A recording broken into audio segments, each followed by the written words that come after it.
बिलासपुर से खबर आ रही है, वो पहले आपको बता देते हैं, जहां पर धान बेचने के लिए किसान परेशान हो रहा है। धान खरीदी केंद्रों में धान रखने की जगह ही नहीं है। सरकारी बैंक के अधिकारी मार्कफेड को पत्र लिख रहे हैं। सड़क पर ट्रैक्टरों की लंबी लंबी लाइनें दिख रही हैं। सड़कों पर जाम के हालात बने। ये स्थिति है धान खरीदी केंद्रों। तो छत्तीसगढ़ में धान खरीदी के बीच परेशानी की तस्वीरें, किसानों की परेशानी की तस्वीरें आपके सामने। कई धान खरीदी केंद्र ऐसे हैं जहां पर धान रखने की जगह ही नहीं बची है। इसीलिए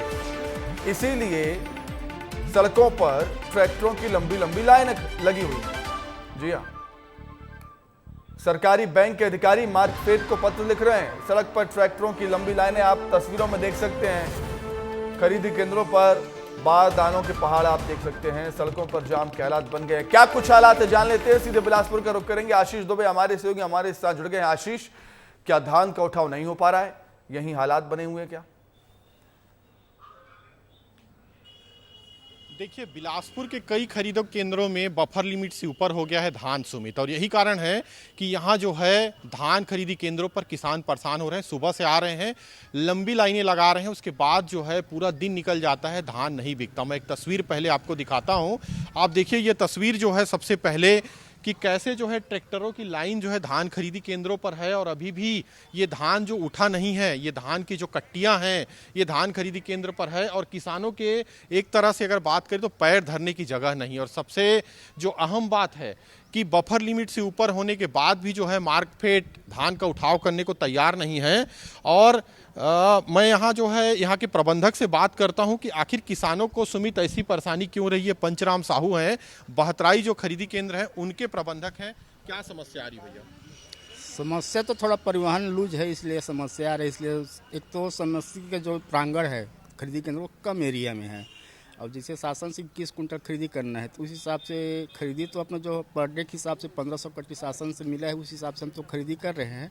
लेकिन परिवहन थोड़ा कम होने के कारण थोड़ा सुबह से लाइन लग रहे हैं किसान, उन्हें जो है बाहर भी हम देख रहे हैं ट्रैक्टर की लंबी लाइनें हैं, पूरा दिन लग जा रहा है जैसा किसानों ने बताया। तो उसकी सहूलियत के लिए आप क्या कर रहे हैं? आज ही आए कि सवेरे से जो एक दो ट्रक लग गए थे ना गाड़ी में, तो जैसे मिलर का ट्रक अंदर घुस गया तो किसानों को धान लाने में थोड़ा जगह। खाना पीना भी यहीं बन रहा है कई लोगों का, वो क्या है रीजन उसका? आप लोग क्या खाना बन रहा हो तो समिति में जो काम कर रहे हैं माल उसका खाना है, किसानों का खाना नहीं है। वो जो समिति में 24 घंटे हिमाल उपलब्ध रहता है, काम करते हैं, उसका खाना है।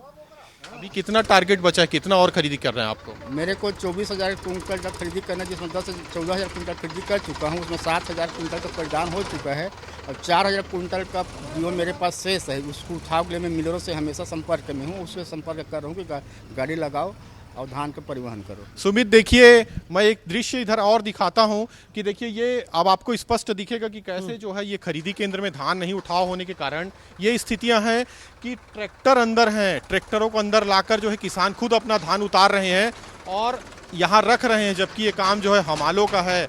सबसे बड़ी बात है कि शासन की व्यवस्था इस पूरे मामले में फेल है, और यही वजह है कि किसान जो है यहाँ बहुत ज़्यादा परेशान हैं। सुबह से उनकी लाइनें जो है हम देख सकते हैं। इसके अलावा जो है सुमित, सबसे ज़्यादा किसानों को परेशानी हो रही है समय को लेकर। उन्हें जो है जिस तरह से जो नियम कायदे कानून बनाया है शासन ने, उसका जो निराकरण है, उसका जो पालन है वो धान खरीदी केंद्रों पर नहीं हो रहा। सिर्फ बहतराई नहीं, बिरकोना के अलावा जो मस्तूरी के क्षेत्र हैं, कई ऐसे खरीदी केंद्र हैं आशीष, जहां पर हालात कमोबेश एक से ही हैं, और जब मौसम की मार पड़ती है तो ये खुले में रखा हुआ धान भीग जाता है और फिर किसानों का भारी नुकसान हो जाता है।